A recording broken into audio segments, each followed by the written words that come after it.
ભાવનગરના કાતરોડી ગામે સિંહના આટાફેરા જોવા મળ્યા છે। સીસીટીવીમાં કેદ થયા છે સિંહના આટાફેરા। ત્યારે જેસર તાલુકાની નવી કાતરોડી ગામે સિંહના આટાફેરાનો વિડીયો સામે આવ્યો છે। કાતરોડીમાં આવેલી સરકારી શાળાના ગ્રાઉન્ડમાં આટાફેરા માર્યા હતા અને ત્યારબાદ શાળાની આસપાસ દેખાયા હતા। શાળાના આચાર્ય દ્વારા સવારમાં શાળાએ આવી કેમેરા ચેક કરતા બે સાવજો શાળાની અંદર પ્રવેશી લટારો મારતા જોવા મળ્યા હતા।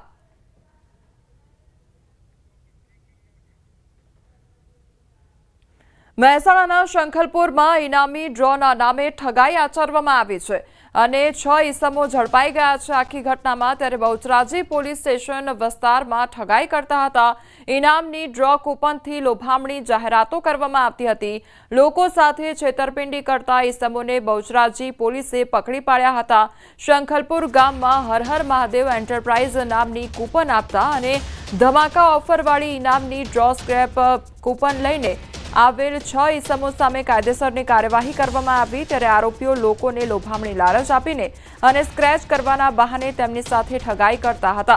પોલીસે આરોપીઓ પાસેથી એક બલેનો ગાડી તેમજ 7,700 રોકડા અને 60 નંગ ઇનામી ડ્રો કૂપન જપ્ત કરી છે।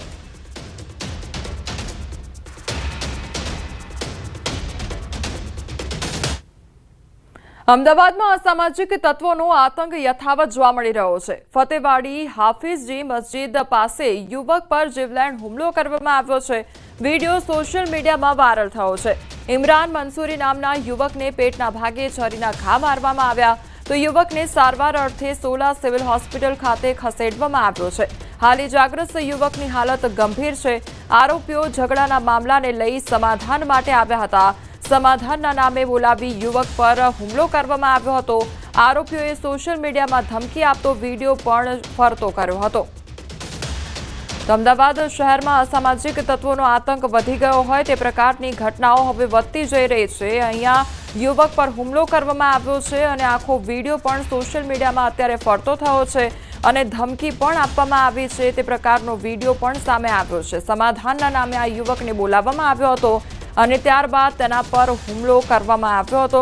પહેલા ઝઘડો થયો હતો અને તે જ ઝઘડાના સમાધાન માટે આ યુવકને બોલાવવામાં આવ્યો અને ત્યારબાદ યુવક પર જીવલેણ હુમલો કરવામાં આવ્યો છે। ફતેવાડી વિસ્તારની આ ઘટના કે જ્યાં યુવક પર જીવલેણ હુમલો કરવામાં આવ્યો, પેટના ભાગે છરીના ઘા ઝીકી દેવામાં આવ્યા અને ત્યારબાદ યુવકને સારવાર અર્થે હોસ્પિટલ ખસેડવામાં આવ્યો છે। પરંતુ હાલ આ ઇજાગ્રસ્ત યુવકની હાલત ખૂબ જ ગંભીર જોવા મળી રહી છે। બીજી તરફ આજે આખો વિડીયો છે હુમલાની ઘટના જે સર્જાઈ તેનો વિડીયો પણ સોશિયલ મીડિયામાં વાયરલ થઈ રહ્યો છે। સંવાદદાતા નવીન અમારી સાથે જોડાઈ ગયા છે। નવીન, અમદાવાદ શહેરમાં ફરી એક વખત અસામાજિક તત્વોનો આતંક જોવા મળ્યો છે, શું અપડેટ મળી રહ્યું છે? કોમલ, જે રીતે જુહાપુરા અને વેજલપુરની અંદર એક વ્યક્તિને છરીના ઘા મારવામાં આવ્યા છે અને તે સારવાર માટે અત્યારે સોલા સિવિલ હોસ્પિટલમાં દાખલ છે। મહત્વની વાત એ છે કે જે આરોપીઓ છે તે લોકો જે ઘટનાને અંજામ આપ્યા બાદ બિંદાસ વિડીયો બનાવે છે જેમાં વિભસ્ત ગાળો જે છે તે બોલવામાં આવી રહ્યા છે અને તે વિડીયોને તે વાયરલ પણ કરી રહ્યા છે અને જેના આધારે વિડીયો જે છે તે સોશિયલ મીડિયામાં હાલ વાયરલ થયું છે।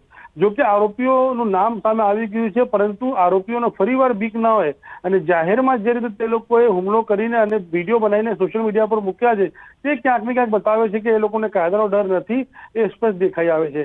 જો કે અત્યારે પોલીસે માત્ર ફરિયાદ લઈ અને આરોપીને પકડવાની વાત તો કરી રહી છે પરંતુ આવા લોકો સામે ફરિયાદ દાખલ કરી અને હજી ધરપકડ નથી કરી અને સૌથી મોટી વાત છે કે તે લોકો જે રીતે સોશિયલ મીડિયામાં વિડીયો પણ નાખી રહ્યા છે તે સૌથી મોટો સવાલ અહીંયા ઉભો કરી રહ્યો છે। કોમલ જી નવીન, સમગ્ર માહિતી બદલ આપનો આભાર।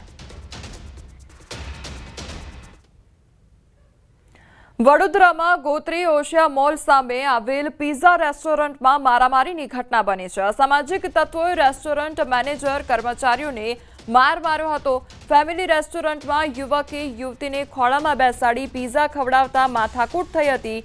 રેસ્ટોરન્ટના મેનેજરે અભદ્ર રીતે ન બેસવાનું કહેતા માર મારવામાં આવ્યો હતો તો યુવકોએ પોતાના સાગરીતોને બોલાવી પિઝા ડિલિવરી વાહનોમાં તોડફોડ પણ કરી હતી। મેનેજર સહિત અનેક કર્મચારીઓ ઇજાગ્રસ્ત થયા। લક્ષ્મીપુરા પોલીસ સ્ટેશનમાં સમગ્ર મામલો પહોંચ્યો તો રેસ્ટોરન્ટના અંદરના સીસીટીવી ફૂટેજ પણ સામે આવ્યા છે।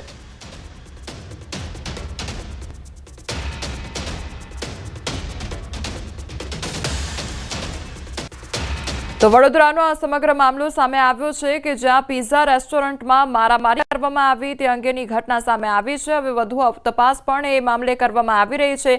એક તરફ એ સીસીટીવી ફૂટેજ પણ સામે આવ્યા છે કે જ્યાં યુવક દ્વારા જે યુવતી છે તેને ખોળામાં બેસાડીને પિઝા ખવડાવવામાં આવી રહ્યા હતા અને તે દરમિયાન ત્યાં રેસ્ટોરન્ટના જે મેનેજર છે તેમના દ્વારા તેને વાત કરવામાં આવી હતી। આખો મામલો ઉશ્કેરાયો અને ત્યારબાદ મારામારી થઈ હતી।